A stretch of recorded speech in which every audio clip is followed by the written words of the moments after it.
அஸ்ஸலாமலைக்கும். Hi friend. Friday morning வீட்டு வேலையெல்லாம் முடிச்சுட்டு லஞ்ச் செய்ய ஸ்டார்ட் பண்ணிட்டேன். மட்டன் வாங்கிட்டு வந்தேன். மட்டன், உருளைக்கிழங்கு, ஒரு முருங்காய் இருந்தது. போட்டு குருமா தான் செஞ்சேன்.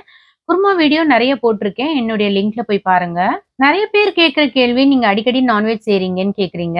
பசங்க அடிக்கடி நான்வெஜ் கேட்கறாங்க. அதனால எங்க வீட்ல வாரத்துல 3 நாள் மட்டன், சிக்கன் எப்பவுமே செஞ்சுருவேன். பசங்களுக்காக தான் சம்பாதிக்கிறோம். பசங்க புடிச்சது சாப்பிட்டா வேற என்ன வேணும் சொல்லுங்க? அதுவே ஒரு சந்தோஷம் தான். இப்பல்லாம் பசங்க பேச்சு கேட்கிறதோட நாம தான் அவங்க பேச்சு அதிகமா கேட்கிறோம். அதுவும் நல்லது தான். குழந்தைங்க சொல்றது நம்ம கேட்க பழகிக்கணும். நீங்க ஒரு பெற்றோரா இருந்தீங்கன்னா, ரொம்ப கண்ட்ரோல் பண்ண வேண்டாம். நாம அவங்களுக்கு சொல்லிக் கொடுக்கிறத விட, அவங்க கிட்ட நம்ம வாழ்க்கைய கத்துக்க வேண்டிய சூழ்நிலை இருக்கு. நல்ல விஷயம், கெட்ட விஷயம், பார்த்த விஷயம் எல்லாமே நம்ம சொல்லிக் கொடுப்போம். பட் குழந்தைகள் கிட்ட நம்ம பழகும்போது மைண்ட் ஓப்பனா வச்சுட்டீங்கன்னா, அவங்க நெறைய நமக்கு சொல்லிக் குடுப்பாங்க. எந்த ஒரு டிசிஷன் எடுத்தாலும் பசங்க கிட்ட கேட்டு தான் நான் டிசைட் பண்ணுவேன். பசங்க சின்ன வயசா இருக்கும்போது நம்ம பேச்சு அவங்க கேட்டாங்க. இப்ப வளர்ந்த பிறகு அவங்க பேச்சு நம்ம கேட்கிறது, அது ஒண்ணும் பெரிய தப்பு இல்ல.